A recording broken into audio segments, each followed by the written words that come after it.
because I happen to be the top Bettakultcha presenter. I've done the most Bettakultcha presentations out of all our Bettakultcha presentations. So, if you have tears, prepare to shed them now. Now, my daughter keeps two dwarf hamsters called Pixie and Tricky. Tricky has lots of energy. He's always on the treadmill, he's curious about every corner of the cage, stuffs his cheeks with food, and generally behaves like a hamster should. Pixie, on the other hand, is a bit lethargic and almost never goes on the treadmill. So my daughter got a bit worried about her and asked if she could take her to the vet. So I said, okay, if it makes you feel better, we'll take her to the vet. Now, the vet found nothing physically wrong with Pixie, but she agreed that she wasn't behaving like a hamster should. She said she knew a motivational squeaker called Mr. Hammy who could help Pixie. He'd helped many hamsters to change for the better. An appointment with Mr. Hammy was expensive, more than the price of a new flat TV screen even, but the happiness of my daughter is beyond all rational thought, so he booked an encounter with the renowned Mr. Hammy. He turned out to be an amusing dwarf hamster who had done some incredible things with his life.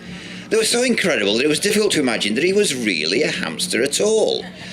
He was very confident and was very sure about what hamsters should be doing with their lives. The first thing he did was to reassure Pixie that she hadn't done anything wrong to be like she was. And he told some inspiring stories about he too had once been lethargic and limited in his ambitions before he turned his life around on the golden hamster wheel of opportunity.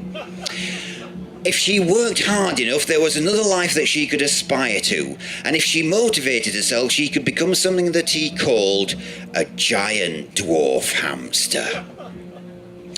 He gave Pixie a list of targets and objectives to achieve, when to tidy her nest, how many revolutions to do on the wheel, and what to eat, that kind of thing. This was the start of her journey, an adventure into targets and goals.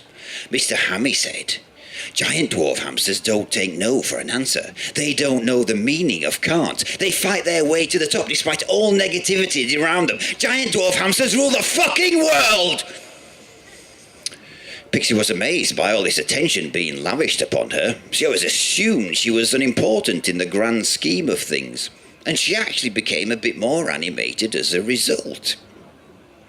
She worked hard and she lost weight, and she was determined to be the best giant dwarf hamster that had ever lived.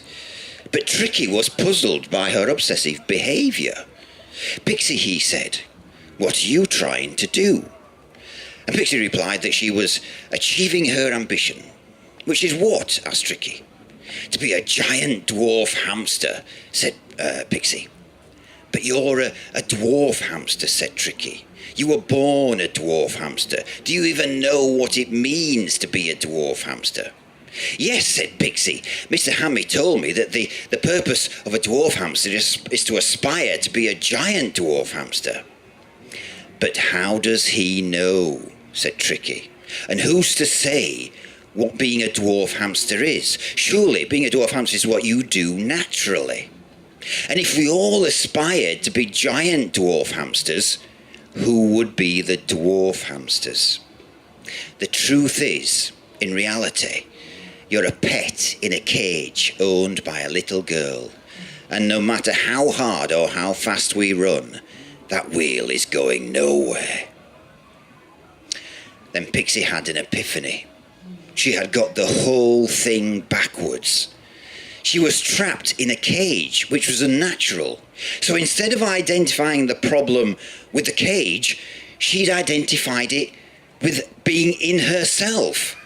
She realised now that the only ambition worth having is to be yourself and to live your life without cages and bars, so you could run free without any restrictions. That night, as I passed the hamsters, I could see something had changed. They had become aware of their captivity, and their suffering moved me greatly, and I took pity on them. So without telling my daughter, I set them free in the garden. For the first time in their life, they could run with absolute certainty and purpose. They were so happy, they never looked back at me. Not once. Then a fox caught them both and gobbled them up. They didn't have long in the wild, but those few precious heartbeats of freedom that they enjoyed under a vast starry sky was enough. They were the happiest moments of their lives. Thank you.